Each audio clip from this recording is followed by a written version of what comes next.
Efésios 5, 22, quem achou, diga eu amo a Bíblia. Quem não achou, diga eu também.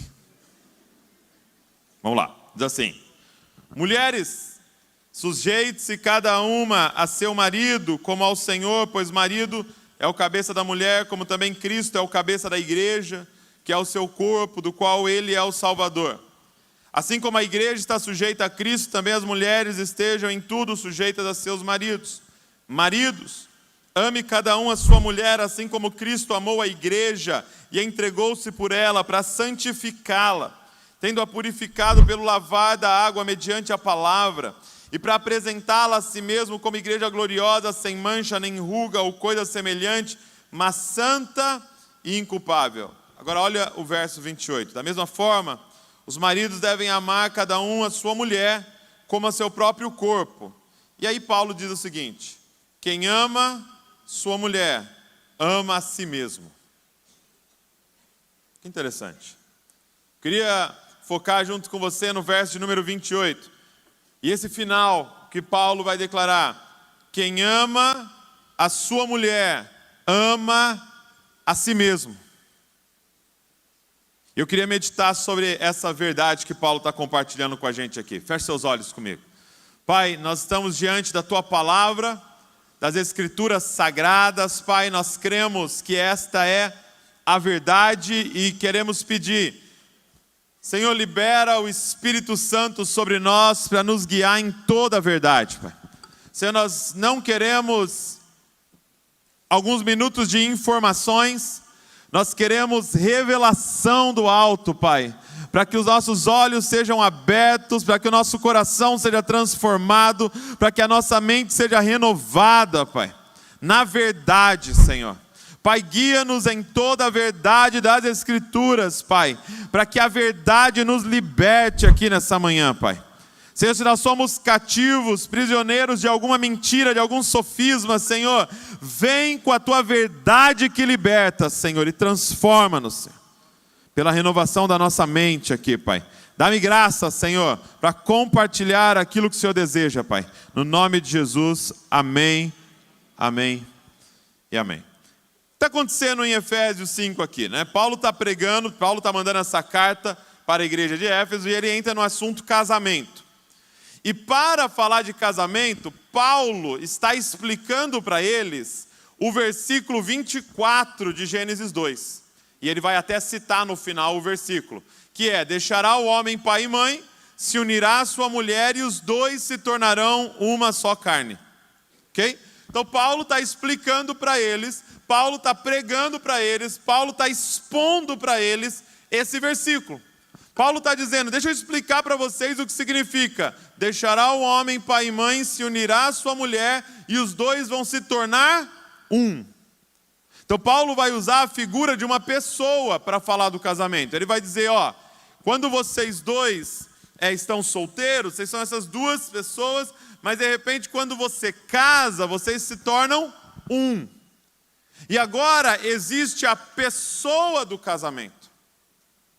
Agora é o Douglas mais a Val, e agora você tem essa pessoa do casamento, ok? Então pensa, Valéria mais Douglas, quando casou, se tornou um, e a gente chama de Valdo. Valdo. Chegou aí ou não? Então Paulo está dizendo, e nesse Valdo, o cabeça é o homem, tem uma função de liderança ali, e o corpo é a esposa, que tem uma função de edificação, e ali nós poderíamos falar sobre papéis. Mas eu queria expandir junto com você isso aqui que Paulo está trazendo e que Moisés escreve em Gênesis. Por essa razão, o homem vai deixar pai e mãe, se unirá à sua mulher, e eles vão se tornar uma só carne. Ou quando Paulo diz, quem ama a sua mulher, ama a si mesmo. Como assim, Paulo? Como assim? Eu só estou amando a Val, eu estou amando a Val. Quando eu amo a mim, eu estou amando a mim. Como é que eu amo a Val e ao amar a Val, eu estou amando a mim mesmo? E é isso aqui que a palavra está nos ensinando, é um reflexo do que acontece em Gênesis, capítulo 1, verso de número 26. Abre comigo aí, Gênesis 1, 26. Gênesis 1, 26. Volta um pouquinho aí, lá no comecinho. Gênesis 1, 26. Gênesis 1, 26 é um texto muito importante para nós, porque vai falar sobre a criação do ser humano, a criação do homem, da mulher, do ser humano. E um dia a Val me mostrou um rabino messiânico, falando sobre Gênesis 1, 26, e ele dizia que entre os rabinos há uma discussão enorme sobre esse texto. E você vai entender por quê. Olha Gênesis 1, 26. Diz assim: então disse Deus, façamos o homem a nossa imagem conforme a nossa semelhança. Olha para mim. Então, o texto está dizendo, e disse Deus. Ok? Então, todos nós aqui nessa sala cremos que há um só Deus, amém? Nós somos uma religião monoteísta, nós cremos que há um Deus. Então, esse Deus único, soberano, ele vai falar, ok? E disse Deus. Só que quando esse Deus vai falar, ele começa a falar na primeira pessoa do plural. Ele diz, e disse Deus, façamos o homem, e aqui homem é ser humano, ok? Façamos o ser humano a nossa imagem e a nossa semelhança. E aí a pergunta que você tem que fazer para o texto é a seguinte: com quem que Deus está falando? Se Deus está falando, façamos a nossa imagem, ele tem que estar falando com alguém, porque eu só uso a primeira pessoa do plural quando eu estou numa conversa em grupo, sim ou não? Porque o óbvio para nós que cremos que há um só Deus, está escrito, eu vou fazer o homem a minha imagem e a minha semelhança. Por que façamos a nossa imagem, a nossa semelhança? E aí esse rabino messiânico dizia que há uma discussão enorme. Ah não, ele estava falando com os anjos. Mas peraí, nós fomos criados à imagem dos anjos? Não. Com quem que Deus está falando? E para nós que estamos nessa sala, essa equação é simples. A resposta disso é simples. Por quê? Porque nós cremos em uma das doutrinas mais importantes da igreja, que é a doutrina da Trindade. Nós cremos num Deus trino. Faz assim, ó. Deus Pai, Deus Filho e Deus Espírito Santo, e Deus é eterno, então desde a eternidade passada e na eternidade futura, milhões, bilhões, trilhões de anos para trás, milhões, bilhões, trilhões de anos para frente, nós temos um Deus que é trino, é o Pai, o Filho e o Espírito Santo em plena comunhão, e essa comunhão é tão profunda que nós afirmamos, há um só Deus, há um só Deus, o Pai, o Filho e o Espírito. Então quando ele diz, Deus disse, façamos o homem a nossa imagem e a nossa semelhança, Deus está falando com ele mesmo, ok? Então agora, esse Deus, que é uma família, Pai, Filho, Espírito, esse Deus que é uma comunidade, ele vai criar. E esse Deus diz, façamos o homem, o ser humano, a nossa imagem e a nossa semelhança. Deixa eu te fazer uma pergunta. Tinha como ele criar isso aqui? Isso aqui é a imagem disso aqui? Isso aqui é a semelhança disso aqui? Não. Então naquele momento, para criar um ser, a imagem dele, de um Deus que fala façamos, de um Deus que fala nosso, ele teria que criar uma relação. Ele teria que criar uma família. Ele teria que criar um ser que pode falar nós. Porque quando você tem um ser que só sabe falar eu, ele não é a imagem do Deus que o criou. O que isso significa? Isso significa, posso quebrar um castelinho de areia seu ou não? Posso? Que talvez algum coach construiu na sua cabeça. Você não é a imagem de Deus. Eu não sou a imagem de Deus. Sim, nós carregamos parte da imagem de Deus. Mas quando é que ele aparece? Quando nós falamos, façamos. Quando nós falamos, nosso. Talvez é disso que Jesus estava dizendo quando ele falou: aonde 2 ou 3 estiverem reunidos em meu nome, ali eu estou. Sabe qual é a nossa visão? Chegou 2 ou 3 na igreja, Jesus vem. Aí Jesus pega um avião, vem correndo. 2 ou 3, deixa eu ir lá.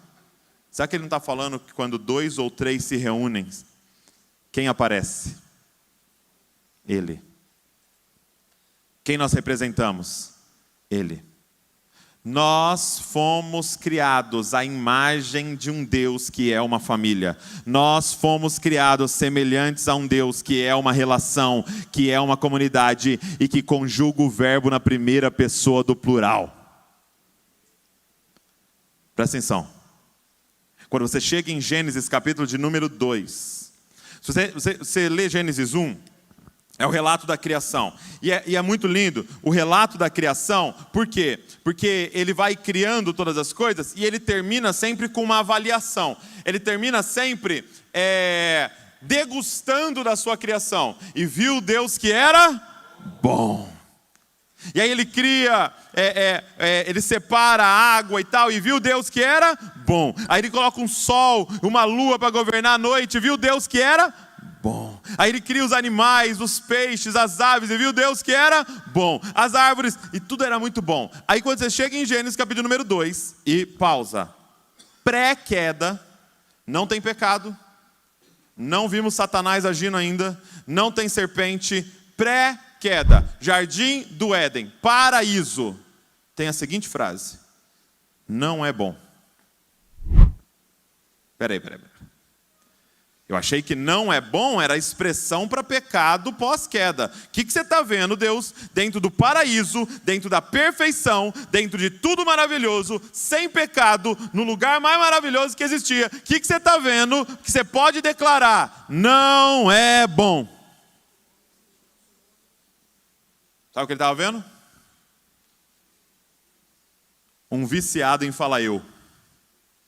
Alguém que só sabia falar meu. Ele olha e fala, não é bom.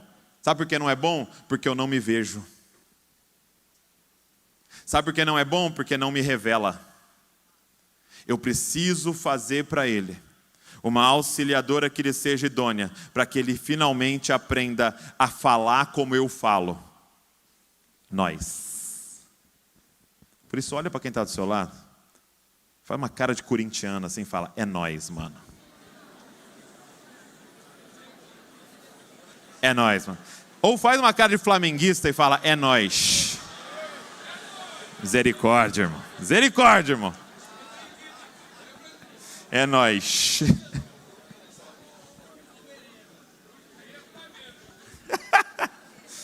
Esses flamenguistas estão em toda parte, gente. Uma coisa incrível.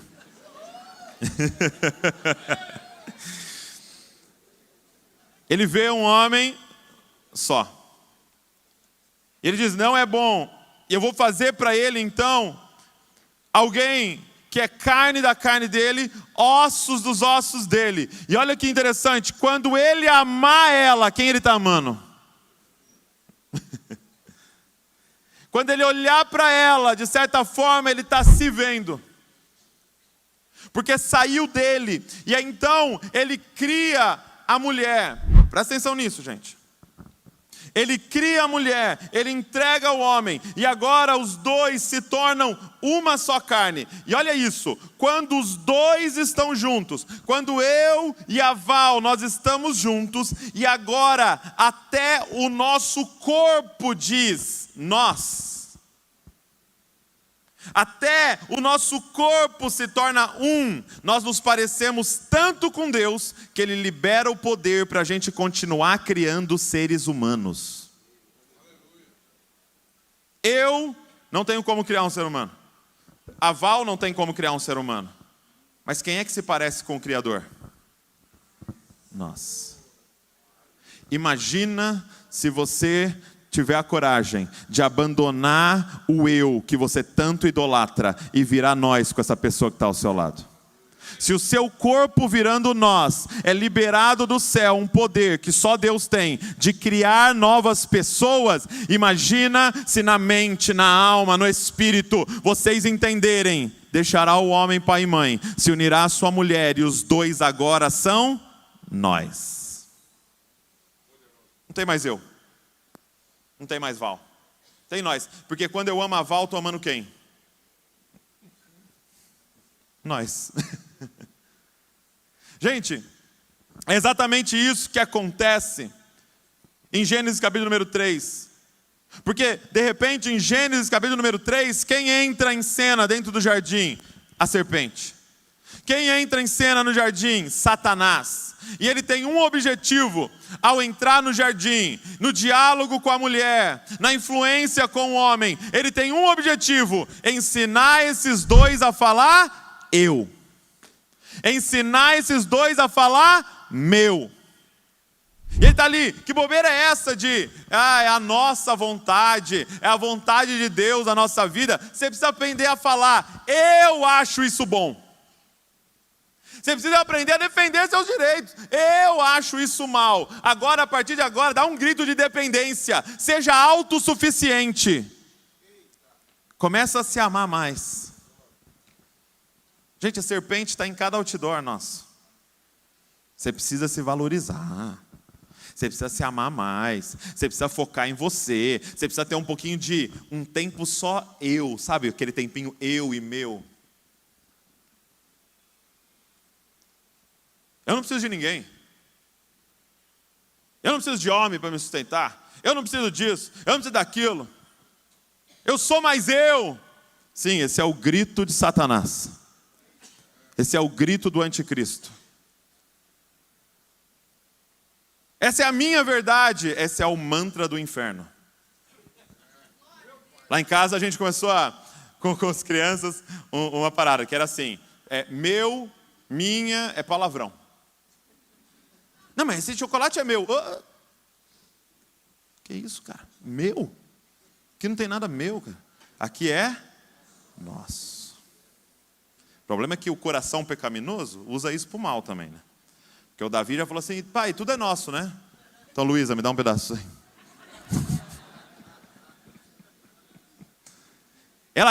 A serpente entra então para ensinar o homem a falar eu, para ensinar a mulher a falar meu.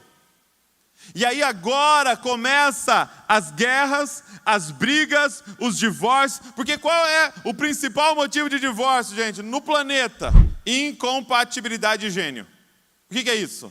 Eu não estou feliz.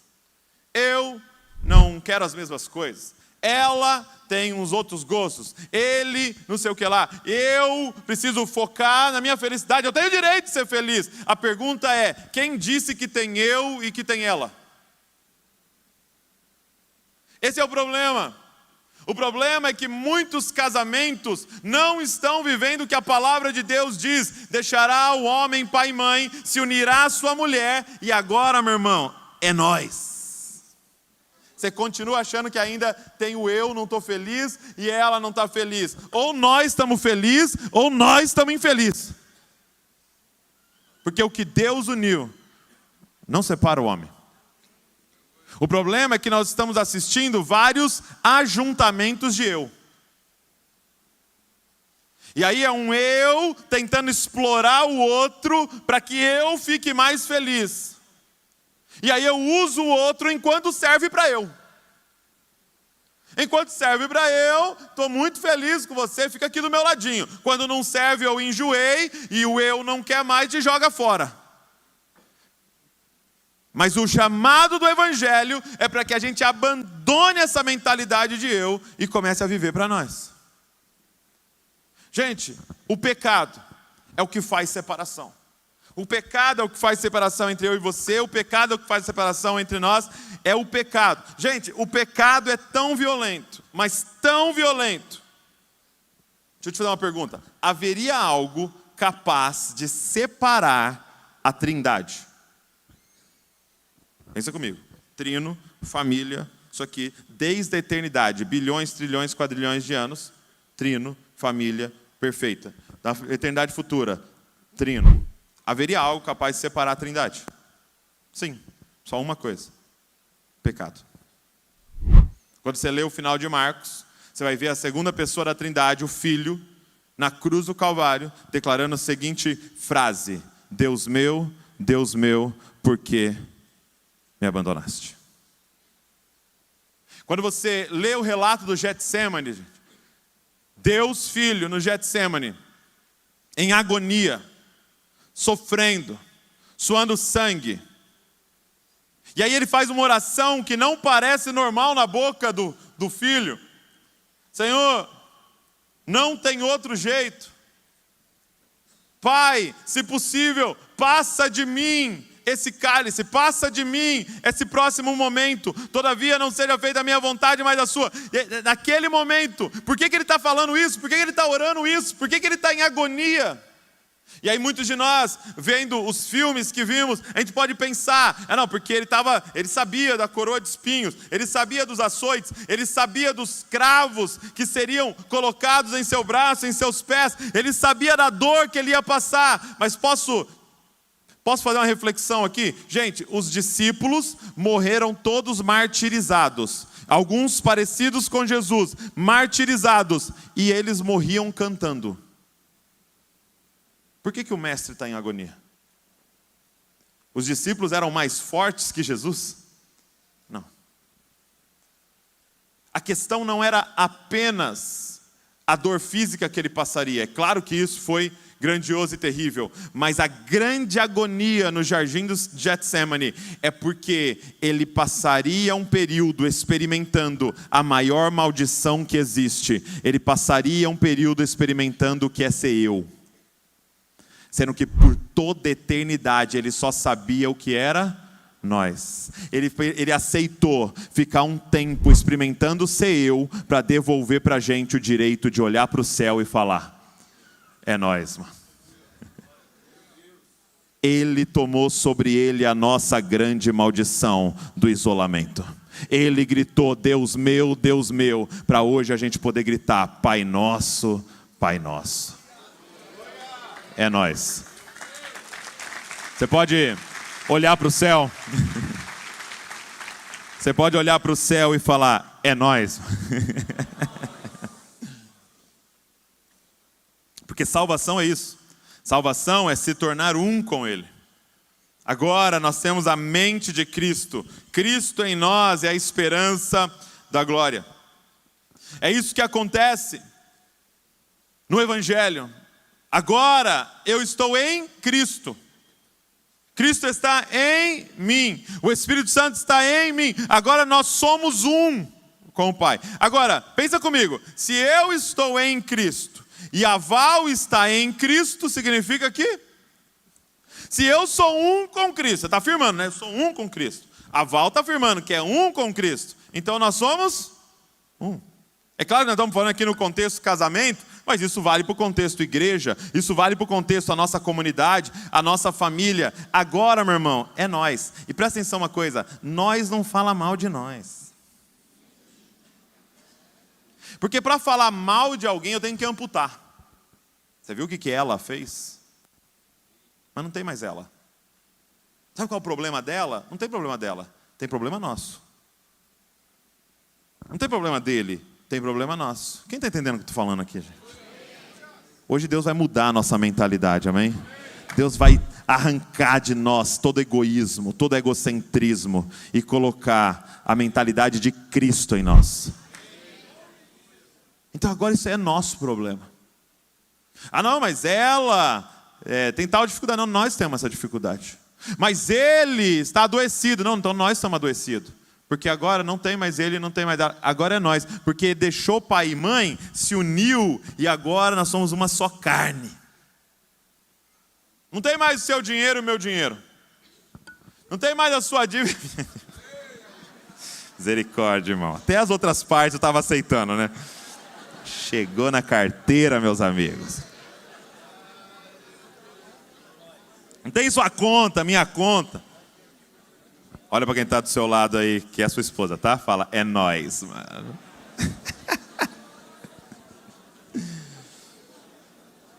É interessante que é exatamente a tentação no deserto. Jesus, ele vai para ser tentado, como meu pai citou aqui a cena, né? Ele vai para ser tentado no deserto. E qual é a tentação do deserto, gente? A tentação do deserto é a nossa tentação de todos os dias. A tentação do deserto, Jesus está lá, 40 dias de jejum, estava com fome, sim ou não? Né? Você está 40 minutos sem comer, você já está pensando no almoço?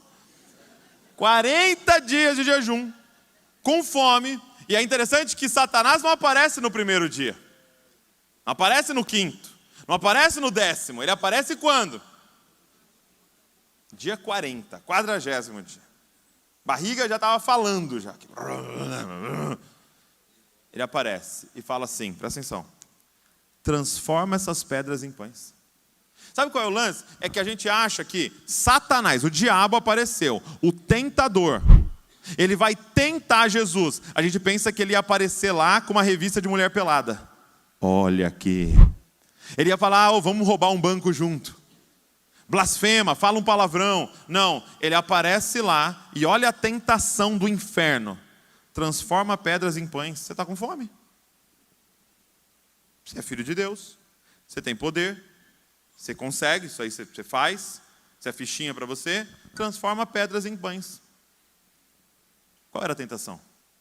Usa a sua capacidade para eu. Viva para satisfazer as suas necessidades.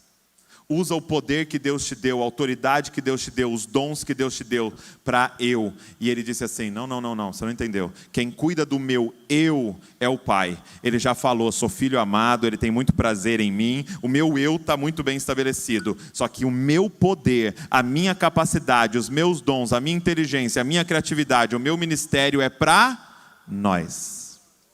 Fica tranquilo que um dia eu vou estar num deserto e vou fazer aparecer pãozinho. Mas não é por causa da minha fome. É por causa da nossa fome.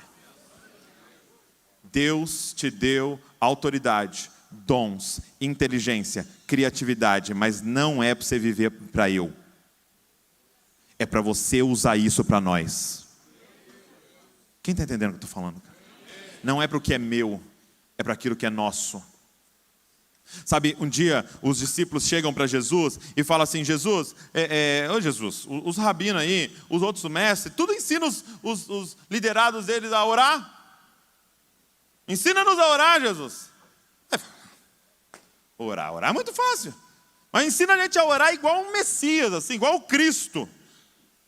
Aí foi, não, é muito fácil, anota aí. Oração, 2 pontos. Preparados. Oração, 2 pontos. Nós. Pronto. Aprendeu a orar igual Cristo. Mas dá um exemplo aí, por favor. Então fala assim, Pai nosso. Não é o meu Deus? Não é o meu Senhor? Não. Quando você entra diante do Senhor, você não entra sozinho. Você leva todos os seus irmãos. É Pai nosso. Pai nosso que estás no céu, santificado seja o teu nome. E venha a nossa, então eu não peço avivamento para mim? Eu não peço o reino para mim? Não, só pede o reino para nós. Porque o que adianta, marido, você ser cheio do Espírito Santo e saber tudo de teologia se você não leva ela junto com você? Porque Jesus não vem buscar você, Jesus vem buscar uma noiva. Jesus vem buscar uma comunidade. Jesus vem buscar uma família. É nós. Venha a nós o teu reino. Seja feita a tua vontade, aqui na terra como no céu. E o pão nosso. Não é o meu pão. Não é a minha mesa. Não, é a nossa mesa. É o nosso pão. Então, a questão não é se você só está alimentado na sua alma. A pessoa que está do seu lado está alimentado na alma dela. E de repente a dor na barriga do outro de fome começa a doer na minha própria barriga. Por quê? Porque agora o pão é nosso. Deus deu mais pão para alguns, gente. Para quê? Para ajudar o outro que está do lado. Deus deu maiores capacidades para alguns. Para quê? Para derramar no outro que está ao lado. É o pão nosso, gente. Então olha aí para quem tem o carro mais bonito e fala assim, é nós, cara. Esse carro aí é de quem, gente? É aquela casa no condomínio é de quem? É nós, mano. O pão nosso de cada dia nos dai hoje. Só que aí ele diz assim, ó, presta atenção. E perdoa as nossas dívidas. Então mostra o boleto do carro para ele e fala, é nosso isso aqui. Mostra o financiamento da casa, é nós. Porque a verdade, olha aqui para mim, é que as dívidas são nossas. Como assim, Douglas? Sim, você sabia que se sujar o meu nome, suja o nosso? Porque eu carrego alguns nomes coletivos. Eu carrego o nome cristão. Sujou o meu nome, suja o seu. Eu carrego o nome pastor. Sujou o meu nome, suja de vários aqui. Eu carrego o nome brasileiro. Sujou o meu nome, suja de todo mundo aqui. Porque é nós. Perdoa as nossas dívidas, como nós perdoamos aqueles que nos devem, e não nos deixe cair em tentação. A sua tentação, irmão, é a minha tentação é a sua tentação, a tentação do seu marido é a sua tentação, a tentação da sua esposa é a sua tentação. Então, nós precisamos lidar com isso sendo nós. Porque o homem deixou o pai e a mãe, a mulher deixou o pai e a mãe, Deus uniu e eles se tornaram uma só carne. E quem ama o seu cônjuge ama a si mesmo. Porque agora eu estou amando nós. Então ele ensina os discípulos a orarem a oração do Pai Nosso. Então qual é a oração errada? Eu vou exagerar aqui como todo bom pregador. Qual que é a oração satânica? Meu Pai, que está no céu, santificado seja o teu nome, e venha a mim o teu reino.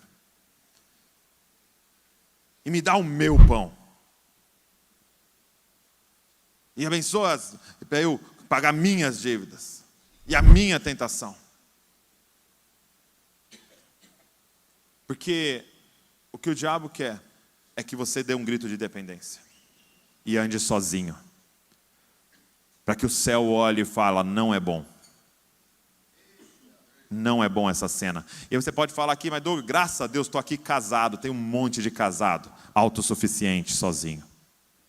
Que vive para eu, que vive para meu.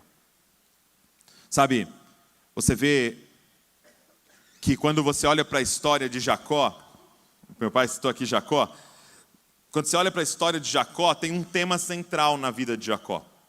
Isso é muito presente quando você lê Gênesis, você vê que o autor tinha a intencionalidade ali, repetindo palavras. Então na de Jacó tinha uma palavra que se repete toda hora, a bênção.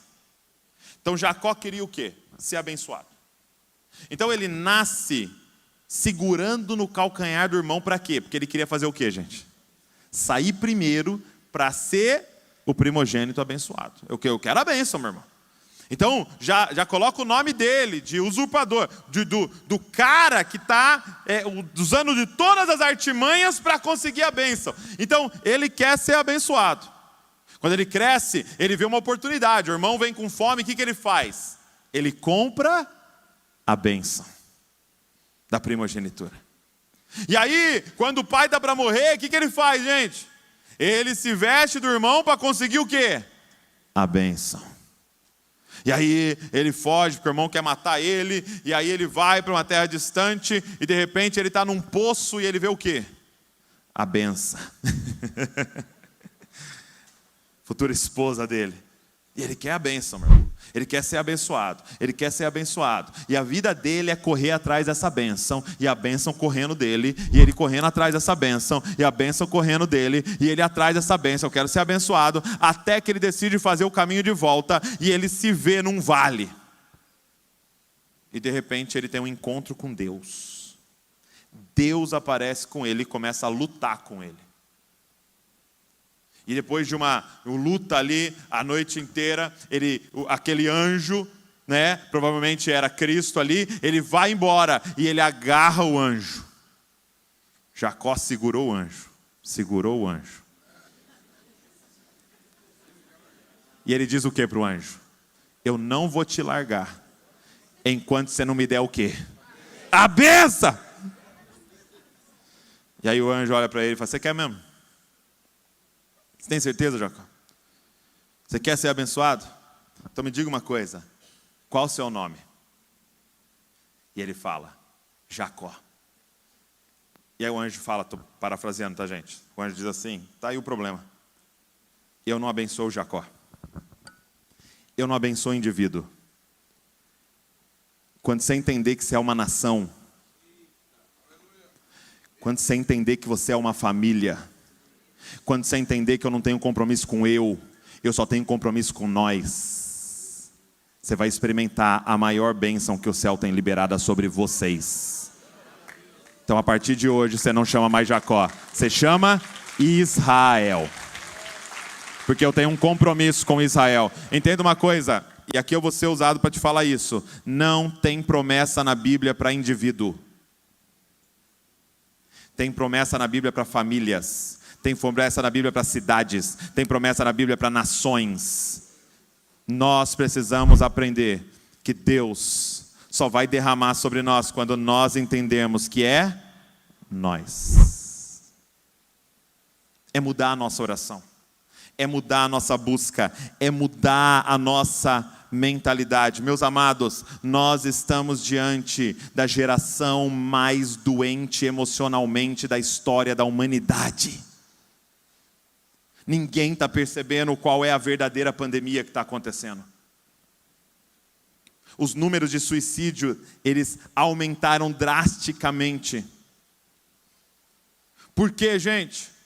Por quê? Sabe por quê? É muito claro. Porque nós estamos vivendo longe do que nós fomos criados para viver. Eu estou afirmando para você aqui, você foi criado por Deus para viver para nós.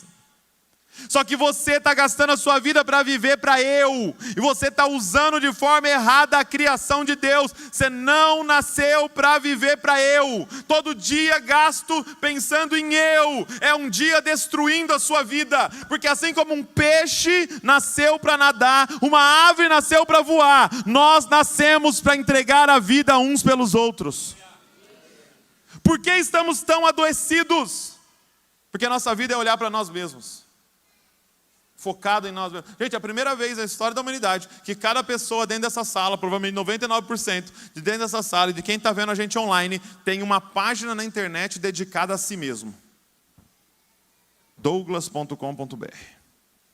Lá você entra para ver fotos do Douglas de todas as posições. De cima, de baixo. Vamos ver o que o Douglas come. Vamos ver o que o Douglas veste. Vamos ver onde o Douglas vai. Vamos ver como ele está feliz hoje. Então é tudo sobre o Douglas. Eu quero que você entre lá e curta. Curta o Douglas, por favor. Deixa um comentário sobre como o Douglas é uma... Eu mesmo entro lá e fico vendo o próprio Douglas. E curtindo as fotos do próprio Douglas. Todo mundo aqui tem uma página na internet para si mesmo. Isso está adoecendo a gente. Sabe por quê, gente? Porque hoje nesse auditório eu consigo olhar no rosto de todo mundo. Todo mundo aqui. Eu consigo olhar no rosto de cada pessoa. Aquela irmã ali, aquele irmão sorrindo, aquele irmão dormindo. Todos. Brincadeira. Não tem ninguém dormindo. Ele está meditando para a palavra entrar profundo no coração. Eu consigo olhar para o rosto de todo mundo. Só tem um rosto nesse auditório que é invisível para mim. Só tem um rosto que Deus não me deixa ver. Só tem um rosto que eu não tenho como olhar hoje. É o meu. Sabe por quê? Porque eu não nasci para olhar para mim. Eu nasci para olhar para você. E você não nasceu para olhar para você mesmo. Você nasceu para olhar para mim. Você nasceu para olhar para sua esposa. Você nasceu para viver para o outro. Quem criou selfie e espelho fomos nós. E é isso que está adoecendo a nossa alma. Jesus diz assim em Mateus capítulo número 22, quando ele começa a falar sobre o ministério do Cristo, ele diz assim: aquele que tentar achar a vida, perdeu. Mas aquele que perder a vida, achou. Douglas, para que eu nasci? Para perder sua vida. Douglas, para que Deus me salvou? Para você perder sua vida. E ele diz assim: aquele que quiser ser meu discípulo, negue-se a si mesmo, tome a sua cruz e siga-me. A pergunta é a seguinte: o que eu vou colocar na cruz? Nós precisamos viver uma vida de cruz, gente. Lucas ainda coloca assim, tome a sua cruz diariamente, dia após dia. Ou seja, é todo dia na cruz. Douglas, o que eu penduro nessa bendita cruz? Diga assim, eu. E quem ressuscita? O que eu penduro nessa cruz? Toda mentalidade de eu. Toda mentalidade de meu, que seja crucificado aqui. Um dia alguém chegou e perguntou para o pastor que eu amo muito, o pastor Paulo Borges, perguntou assim para ele, pastor, é pecado usar crucifixo? Assim? Crente pode usar crucifixo, sabe? Colocar no colarzinho assim, um crucifixo? Ele falou, não, pode usar crucifixo, né? Não tem problema. Só que é o seguinte, não compra um crucifixo com Jesus pendurado. Você vai lá na joalheria, pode ser lá na Filó, no Bonúcio Joias. Nossa, propaganda grátis aqui. Grátis nada, combinei com ela um valor. Vai lá, leva o crucifixo. Você fala assim, leva uma foto sua e fala, leva uma foto sua, põe eu penduradinho nessa cruz aí. Porque Jesus carregou a dele. A pergunta é se você está carregando a sua. Jesus já se pendurou lá e ressuscitou ao terceiro dia por nós. A pergunta é se nós estamos crucificando o nosso eu, o nosso ímpeto de egoísmo satânico, dizendo meu o tempo inteiro. O Evangelho te traz um convite de crucificar o seu eu, para ressuscitar Cristo em nós, a esperança da glória. Crucificar agora pensando no outro. O que é isso na prática? É eu entrar nessas portas, não pensando qual é o melhor lugar para eu sentar, mas entrar por essas portas pensando, todo mundo está bem acomodado? Sabe, é você chegar em casa não pensando o que eu quero comer, o que eu vou assistir, o que eu vou fazer, mas pensando o que é melhor para nós. O que é benefício para nós. É montar planos pensando o que vai abençoar a nossa família. O que é melhor para a nossa família, mesmo que em alguns momentos eu sacrifique o meu eu, o meu tempo, o meu dinheiro, a minha vida, o que eu gosto. Porque agora é nós, mano. Porque agora, amar a minha esposa, amar os meus filhos, é amar a mim mesmo. Eu termino dizendo para você, gente, que é para isso que Deus nos criou. Sabe qual seria uma cura para a nossa alma? Para esse estado preocupado, ansioso, depressivo que nós temos vivido. Sabe o que seria a cura para a nossa alma? Um dia eu estava ouvindo um podcast de um cara que eu gosto muito, Simon Sinek, e ele estava entrevistando um cantor. E aí o cantor falou assim para ele, teve um dia, eu fui no Starbucks lá tomar café, e era nos Estados Unidos, né? E tem o drive-thru, né? Você pode passar no drive-thru e pegar o café. Aí eu estava lá no drive-thru, tive uma ideia. Falei, vou pagar para a mulher de trás. Aí vou pagar para a mulher de trás, e aí ela vai ficar surpresa. Tal. Aí ele combinou com a caixa, né? A mulher que estava no caixa falou, seguinte, eu vou pagar para a mulher, para o carro de trás, e você vai falar, quando ela chegar aqui para pagar, você vai falar, o cara da frente já pagou e disse que você é muito amada. Beleza? Combinou com ela e tal. Aí ele falou assim pro Simon, né? Eu estava entrevistando ele. Cara, e eu saí do drive-thru, eu não consegui ver a pessoa, porque eu tinha que sair, mas eu saí numa animação. Tinha um negócio dentro de mim de ter feito aquilo, que eu não tinha experimentado. E aí o Simon Sinek parou e ele falou, cara, posso te explicar o que aconteceu em você biologicamente? Ele falou, estudos recentes descobriram que quando você serve alguém sem esperar nada em troca, quando você faz um ato de graça para alguém sem esperar nada em troca, é liberado no seu corpo o hormônio da ocitocina. O hormônio da ocitocina, para você ter noção, gente, é o hormônio que é liberado no corpo da mulher quando ela está no parto. É por isso que do meio de sangue, dor, ela não mata a criança. Ela fala, ai, que lindo, o dia mais lindo da minha vida. O que é aquilo? Ocitocina no corpo dela inteira. Presta atenção. Quando eu sirvo alguém, sem esperar nada em troca, só pensando no outro, é liberado no meu corpo ocitocina. E olha o que os estudos descobriram. Quem recebe o ato de serviço também tem uma descarga de ocitocina. E melhor, quem está assistindo o outro fazer também recebe uma descarga de ocitocina. Então todo mundo fica ocitocinado. O que eu fico imaginando, Porque para nós, Jesus estava andando por toda parte, se sacrificando, morrendo, triste. Não. Você imagina, meu irmão, está passando aqui um velório de uma viúva indo enterrar seu único filho. E Jesus está chegando. Ele já está aqui, ó, viciado em ocitocina. É agora. Ele para o velório. Fala, não chora. Como não chora? Calma. Ele rela no caixão. E o menino levanta. E ele devolve. Você imagina o banho de ocitocina em todo mundo. Um cego de nascença. Um paralítico. Um coxo. Todo mundo com fome, faz aparecer pãozinho. O que ele estava experimentando o tempo inteiro? Aquilo que nós nascemos para experimentar. Esse menino conta que ele estava no... Esse cantor, né, que estava sendo entrevistado, ele conta que ele estava numa cidade para cantar e ele se hospedou num hotel. E aí ele desceu para tomar café. E aí quando ele estava tomando café, e ele tinha contado no podcast que a mãe dele tinha morrido fazia 10 anos. Ele tinha perdido a mãe dele quando ele tinha 15 anos. Ele perdeu a mãe dele, então ele tinha 25, 10 anos sem a mãe e tal. E aí entrou 3 mulheres assim na cafeteria ali, onde ele estava tomando café. E aí ele falou, quando ele olhou para aquelas mulheres, ele lembrou da mãe dele. E bateu dentro dele assim uma vontade de tomar um café com a mãe dele e tal.